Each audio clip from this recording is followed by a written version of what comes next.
Car और bike पोड़ीदेले दुर्बृत्त। Khandagiri थाना अंतर्गत जागमरा कृष्णा गार्डन फेज 2 रे अग्निकांड घटी। कई दुर्बृत्त सेठारे रहुतबा अजित कुमार नायकों ग्यारेज रे पशि तांकर एक कार और मोटरसाइकेल निआं लगाई देथिबा अभियोग होईछि।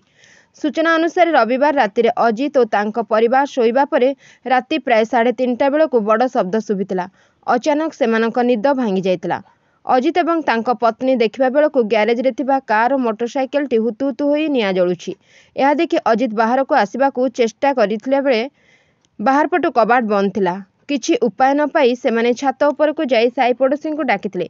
पाटी सुनी सेमाने उठिबा सह संगे संगे दमकल केन्द्र को खबर देथिले। खबर पाई अग्निशम बाहिनी सेठारे पहुंची निआं को आयत्त करथिला। निआं लिभिबा बेलू गाड़ी दुटी संपूर्ण पोड़ी जाइतिला। एने अजित खंडगिरी थाना रे एक लिखित अभियोग करिसेंती। पुलिस घटनास्थल को जाई चित्र उत्तोलन यंत्र जांच करबा सह निआं लगाइथिबा युवकों को चिन्हट करथिबा कहिछि। खूब शीघ्र अभियुक्त को गिरफ्त कराजिबो। Bureau report Ekamra news.